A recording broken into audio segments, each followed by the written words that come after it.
Snoring நம்ம குரட்டை வந்து ஒரு காமனான ப்ராப்ளம். எப்போ காமன்னா ஒரு 40 இயர்ஸ் தாண்டினா அந்த குரட்டை வந்து ரொம்ப காமனான ப்ராப்ளம்.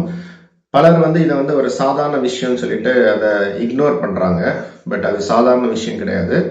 அது ஒரு பெரிய டேஞ்சரஸான நோய்க்க ஒரு சிம்டம் அப்படின்னு தான் நம்ம சொல்லணும்.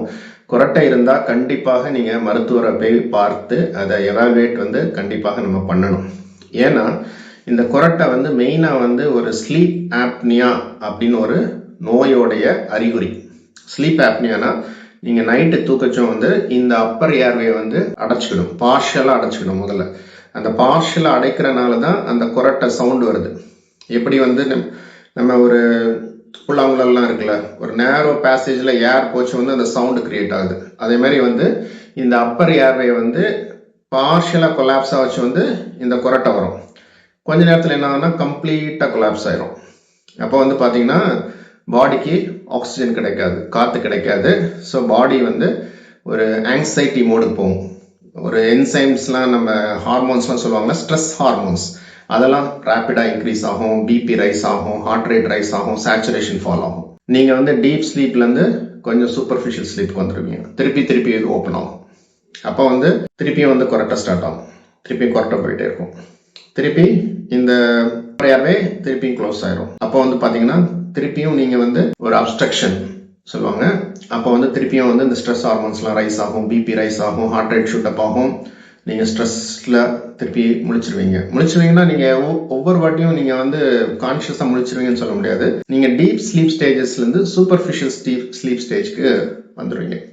ஸோ இது வந்து நைட்டு ஃபுல்லாக நடந்துக்கிட்டே இருக்கும். ஸோ உங்களுக்கு வந்து ஒரு அடிக்குவேட்டான ரெஸ்ட் கிடைக்காது. ஒரு ஹியூமன் பீயிங்காக உங்களுக்கு ஒரு 1/3 ஆஃப் த டே வந்து நீங்கள் தூங்கணும்.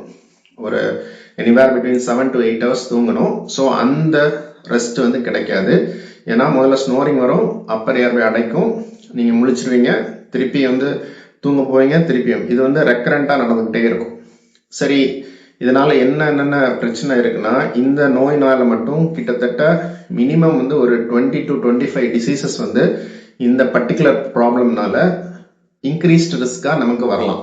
என்னெல்லாம் வரலாம்னா, ஒன்று வந்து ஹைப்பர் டென்ஷன் வரலாம், அதாவது பிளட் ப்ரெஷர் வந்து ரைஸ் ஆகலாம். அதிக இரத்த அழுத்தம், இது வந்து strongly link to sleep apnoea. சரிங்களா? சிலர் வந்து இந்த ஹைப்பர் டென்ஷனுக்கு வந்து 3 மாத்திரை 4 மாத்திரை சாப்பிட்டோம் இந்த பிளட் ப்ரெஷர் கம்மியாகாமல் இருக்கும். அவங்களுக்குலாம் வந்து நம்ம இந்த ஸ்லீப் ஸ்டடி பண்ணி பார்த்தோம்னா அவங்களுக்கு ஸ்லீப் ஆப்னியா இருக்கும். அந்த ரெசிஸ்டன்ட் ஹைப்பர் டென்ஷனுக்கு காரணமே வந்து இந்த ஸ்லீப் ஆப்னியா. செகண்ட் பார்த்தீங்கன்னா உங்களுக்கு வந்து ஹார்ட் ஃபெயிலியர் வரலாம், increase risk of heart failure, heart வந்து பிரச்சனை வரலாம். இன்க்ரீஸ் ரிஸ்க் ஆஃப் ஸ்ட்ரோக் 2 வகையில் வரலாம். ஒன்று வந்து உங்களுக்கு இந்த இது அடைப்பும் ஏற்படலாம். இன்னொன்று இந்த ஸ்னோரிங் கண்டினியூஸாக இருந்துன்னா இந்த இடத்துல வந்து நமக்கு வந்து ஒரு வைப்ரேஷன் மாதிரி கிரியேட் ஆகி இந்த மூளைக்கு போகிற கரோட்டிட் ஆர்டரியில் வந்து ஈஸியாக அடைப்பு வந்து நமக்கு ஏற்படலாம்.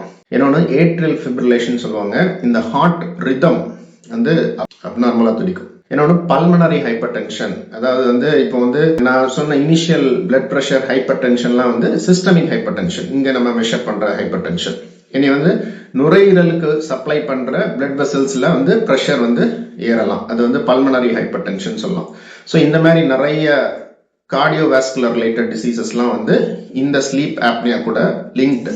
இதே மாதிரி மெட்டபாலிக் கண்டிஷன்ஸும் வந்து இந்த ஸ்லீப் ஆப்னியா இருந்தால் நமக்கு வரலாம். ஒன்று வந்து இன்சுலின் ரெசிஸ்டன்ஸ் வரலாம். இன்சுலின் ரெசிஸ்டன்ஸ்னால நமக்கு டைப் 2 டயபெட்டிஸ் மெலிட்டஸ், அதாவது சுகர், அது நமக்கு வரலாம். ரெண்டாவது ஒபிசிட்டி வரலாம், நல்லா உடல் பருமன் அந்த மாதிரி வரலாம். மேலும் வந்து நமக்கு நிறைய இந்த மாதிரி இந்த ஸ்ட்ரெஸ் இருக்குல்ல, கிரானிக்காக ஒரு ஸ்ட்ரெஸ் இருக்குது, உங்களுக்கு தூக்கம் வராது, நைட்டு வந்து தூக்கம் வந்து ஒரு சஃபிஷியண்டாக இருக்காது. ஸோ வந்து மார்னிங் என்னெல்லாம் வரலாம்னா நமக்கு வந்து increase risk of road traffic accidents. So நிறைய பேர் இப்போ ட்ரைவ் பண்ணிட்டே இருப்பாங்க, ஒரு 2 seconds லைட்டாக அந்த தூக்கம் வந்துடும். அப்போ வந்து நம்ம ட்ரைவ் பண்ணிட்டு இருக்கிறதுனால ஒரு போய் வண்டி கிராஷ் ஆயிரும், இல்லைனா ஹெவி மிஷினரி ஏதாவது ஆப்ரேட் பண்ணாலும் வந்து நமக்கு வந்து இன்ஜுரி வர்றதுக்கு சான்ஸ் இருக்குது. மற்றபடி வந்து இன்னொன்று பிரெயினை வந்து அஃபெக்ட் பண்ணும். பிரெயின் வந்து ஃபர்ஸ்ட் வந்து பார்த்தீங்கன்னா டிமென்ஷியா, அந்த வயசானா பிரெயினுக்கு ஃபங்க்ஷன்லாம் குறையும், டிமென்ஷியா அதுக்கு வந்து லிங்க்டு. இது மாதிரி அல்சீமர்ஸ் டிசீஸ், மறதி நோய், ஏன்னா வந்து இந்த ஸ்லீப் வந்து மெமரி கன்சாலிடேஷனுக்கு ஒரு முக்கியமான பார்ட் நம்ம ப்ளே பண்ணுது. சப்போஸ் உங்களுக்கு இந்த ஸ்லீப் ஆப்னியனால உங்க தூக்கம் வந்து சரியாக இல்லாம இருந்துன்னா உங்களுக்கு மெமரி வந்து பூரா இருக்கும். அது நாளடைவில் வந்து உங்களுக்கு வந்து இந்த அல்சீமர்ஸ் வரலாம். அல்சீமர்ஸ்ல என்னன்னா சில ப்ரோட்டீன்ஸ்லாம் வந்து இந்த செரிப்ரோ ஸ்பைனல் ஃப்ளூயிட்ல வந்து அதை எலிமினேட் பண்ணணும். அது வந்து தூக்கத்துல தான் நடக்கும்.